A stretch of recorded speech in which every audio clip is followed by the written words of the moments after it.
It was the worst of times. There was racial unrest across the country and in Grand Rapids. Norwalk has some real problems to deal with. And I think Then came a woman named Helen Claytor. In the 1940s, she came here to help stomp out racism. It was in my bones and blood. Today at 91, Helen passes on that torch to the young.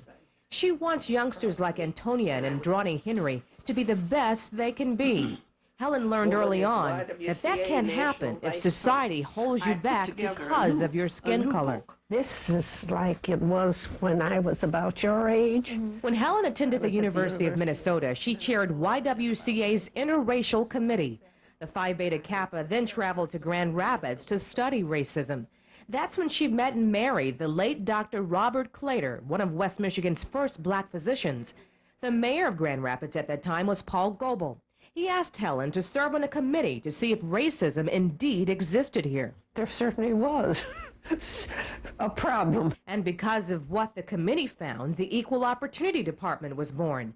Ingrid Scott Weekly heads it now. Clearly, she paved the way for me for this office. Had it not been Helen Claytor, had it not been for her and her efforts and the efforts of her colleagues, we would not be here. Helen not only helped get African American teachers in the Grand Rapids public schools, but because of her, African Americans were able to do some of the simple things that we take for granted now, like swim here at the YWCA. Back in the 1940s, we were not allowed in here.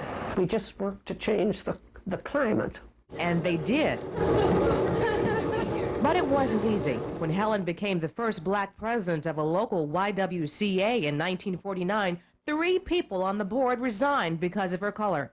But Helen continued to break the barriers anyway. She became president of the national YWCA and carried her religious principles with her everywhere she went. If ever I had a mean thought to try to abolish that, to abandon that, but if I had a good one, to follow up on it.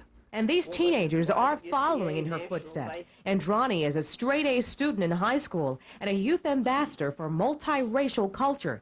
Antonia is an honors student at the University of Michigan and a recipient of the YWCA Tribute Award for community service and academic achievement. They say they have Helen Claytor to thank.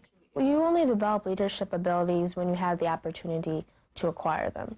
And all of the opportunities that I've been able to come by in Grand Rapids were influenced in some way by Mrs. Claytor's work. There's so many opportunities that I wouldn't have or that I would have just missed if it wasn't for Mrs. Claytor. That's why Helen Claytor's legacy will live long after the next millennium. Live Jesus' law of love in all your relationships. I try to do that. Kim Covington, WZZM 13 News.